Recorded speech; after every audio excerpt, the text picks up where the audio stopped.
सभा झाल्याचा दावा त्या पक्षाचा आहे आणि ती गर्दी पाहता हे चित्र पालटणारं ठरेल राज्यासाठी सगळीकडेच मुंबईसह असं म्हणणं आहे. दोन भावाची युती मुंबईमध्ये झाली, त्यानंतर त्यांची नाशिकला पहिली सभा झाली. निवडणुकीचा काळ आहे आणि उत्सुकतेपोटी आणि कार्यकर्त्यांवर असलेल्या दबावपोटी ही झालेली गर्दी होती. परंतु त्या गर्दीचं रूपांतर मतदानात होईल असं समजण्याचं कोणतंही कारण नाहीये. राजसाहेबांच्या यापूर्वी सुद्धा यापेक्षाही मोठ्या सभा झालेल्या आहेत, पण त्याचं मतामध्ये कधीही रूपांतर झालं नव्हतं. म्हणून त्या सभेकडं एक मनोरंजन म्हणून पाहणं एवढंच काहीतरी नाशिककरांनी केलंय. आज उद्धव ठाकरे संभाजीनगरमध्ये सुद्धा सभा घेणार आहेत. मुख्य टार्गेट तुम्हीच आहे, तुमचे पोस्टर्स पण लावलेले आहेत ग्राउंडवर काही व्यंगात्मक करून. उद्धव साहेबांची सभा ही मजबुरी म्हणून त्यांना घ्यावी लागते. तुम्ही आता जाऊन बघा, जे पूर्ण ग्राउंड होतं त्याला अर्ध कसं करता येईल, स्टेज पुढं मागं कसं सरकवता येईल, हे सगळे जादूचे प्रयोग त्या ठिकाणी केलेत. आणि महत्व त्या सभेचं असं आहे की आता त्या सभेमध्ये आमचे कार्टून दाखवण्यापर्यंत त्यांना पुढे जावं लागलंय. म्हणून आम्ही तरी आमचं ते मोठेपण समजतो की आमची गरज सुद्धा त्यांना तिथं आता सभेच्या ठिकाणी पडते. एकेकाळी विचार देणारी ती सभा त्या ठिकाणी शिवसेना प्रमुखाची व्हायची. आज तिथं टोमण्यांची सभा होणार आहे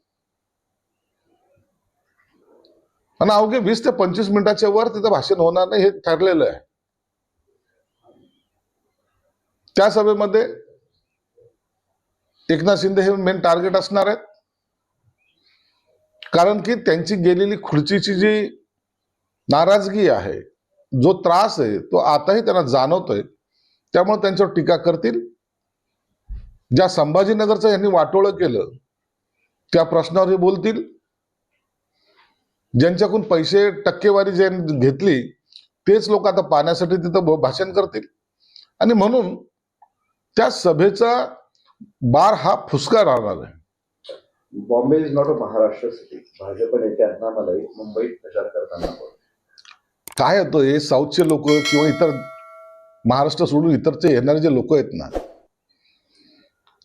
हे स्वतःला स्टार समजतात आणि अशा टाईपचे वक्तव्य करतात.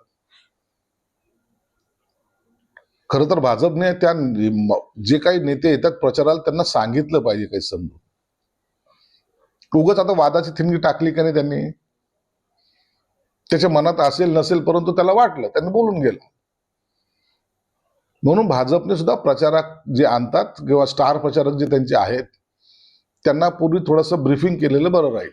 नवी मुंबई महापालिकेत प्रशासक असताना एकनाथ शिंदेंनी ठेवी पळवल्या. शिंदेचे लोक खूप भ्रष्टाचार करतायत, त्यामुळे शिंदेचं पद जाईल आणि त्यांना तुरुंगात जावं लागेल असं भाजप नेते गणेश नाईक म्हणतात. गणेश नाईकचं आता वय झालेलं आहे. वारंवार सांगून सुद्धा त्यांना कळत नाही काही. बुद्धिभ्रष्ट झालेली त्या माणसाची. प्रशासक असताना आम्ही ठेवी पळवल्या, कशा कुठं पळवल्या, काय केलं त्याचं. यांची जी एक हाती सत्ता होती ना, त्याला जी काही आता ओहोटी लागलेली आहे, त्यामुळे त्यांनी असं वक्तव्य केलेलं आहे. एकनाथ शिंदे साहेबांमुळे तुम्ही सत्तेत बसला हे विसरू नका ना. कशाला तोंड उघडायला होता. ते एकनाथ शिंदे साहेब ते सहन करतील तोपर्यंत करतील. नसता त्यांनी आमच्यासारख्याला जर सांगितलं तर आम्ही तुम्हाला सडेतोड उत्तर सुद्धा देऊ शकतो. म्हणून आता वरिष्ठ नेते जे देवेंद्र फडणवीस साहेबांनी अशा गोष्टीची दखल घेतली पाहिजे. त्यांना बोलता येतं, आम्हाला बोलता येत नाही.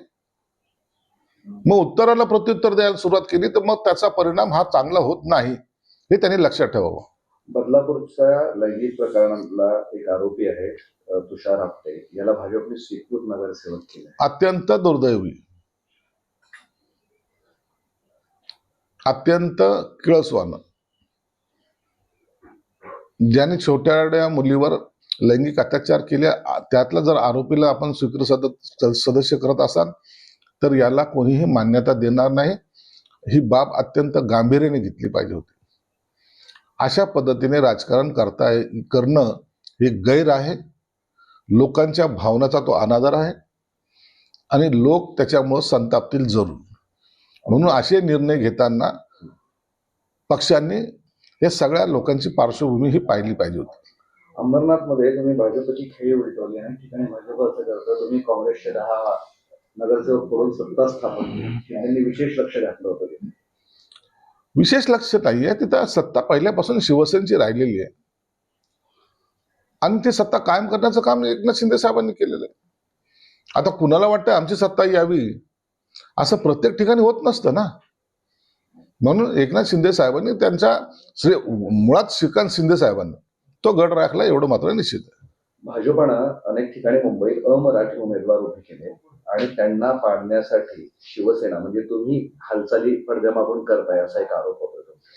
असं काही नाही. आम्ही जेव्हा युती करतो तेव्हा युती करतो. आणि अवघ्या महाराष्ट्राला माहिती आहे, एकनाथ शिंदे साहेब जेव्हा एखादी गोष्ट करतात ती उघडपणे करतात. लपून कुणा पाठीमध्ये खंजीर खुपसणं हे आम्ही कधी ना केलंय ना करणार. म्हणून एकनाथ शिंदे साहेब असे घाणेरडं राजकारण कधी करत नाहीत. एका गुन्ह्यामध्ये ठाण्यातल्या फडणवीस आणि एकनाथ शिंदेना गोवण्याचा प्रयत्न महासंचालक पांडे तत्कालीन यांनी केला होता, असा अहवाल आता पोलिसांनी केलेला आहे. पांडे हा मुळामध्ये क्रिमिनल माइंडेड होता. त्याचं कामच ते होतं. काही काळ ह्या पदावर राहायचं, देवेंद्र फडणवीस असेल एकनाथ शिंदे साहेब असेल यांना प्रकरणात गोवायचं आणि जशी जशी रिटायरमेंट जवळ येईल त्या टायमाला राजीनामा देऊन पुन्हा राजकारणामध्ये सक्रिय व्हायचं, हे त्याचं स्वप्न होतं. आणि ते स्वप्न पूर्ण करण्यासाठी त्यांनी हे सगळं उठाठेव केली होती. आता अहवाल आलेला आहे. आता पुन्हा पांडेवर आता कारवाई करण्याचे आता संकेत मुख्यमंत्री जरूर देतील आणि त्याच्यावर कारवाई सुद्धा केली जाईल. एक इंटरेस्टिंग प्रश्न होता की ठाण्यातील 1000 एकर वन जमीन आहे ती महसूल मंत्री चंद्रशेखर बावनकुळे यांनी एका विकासकाला देऊन टाकली आणि असा आरोप आता भाजपच नेते गणेश नाईक करतात. आता बावनकुळेंनी जमीन दिली, कशी दिली, काय दिली आणि त्याच्यावर जर आरोप गणेश नाईक स्वतः करतायत तर प्रकरण कदाचित गंभीर असेल आणि मुख्यमंत्री त्याची दखल जरूर घेतील. एक असदुद्दीन ओवैसीचं वाक्य आहे, एक दिवस या देशात हिजाब घालणारी महिला पीएम सुद्धा बनेल. आम्ही महिला जर पीएम बनली ती कोणत्या जाती धर्माची आम्ही याला महत्व देत नाही. आमच्याकडं आदिवासी भगिनी राष्ट्रपती झालेली आहे. आमच्याकडे सरदारजी बांधव राष्ट्रपती झालेले आहेत. अब्दुल कलाम हे सुद्धा राष्ट्रपती झालेत. म्हणून जातीवर आधारित पद निर्माण नसतात तर ती क्वालिटीवर आधारित असतात. डॉक्टर अब्दुल कलामांचं नाव आजही आदबीने घेतलं जातं, त्यांना एक रिस्पेक्ट दिला जातो. जयलसिंगला एक रिस्पेक्ट आहे, राष्ट्रपती मुर्मूला एक वेगळा रिस्पेक्ट आहे. म्हणून हे जे काही पदं असतात त्या पदावर जो काही विराजमान होतो त्याला जातीचा लवलेश नसावा, तो भारतीय आहे हेच महत्वाचं.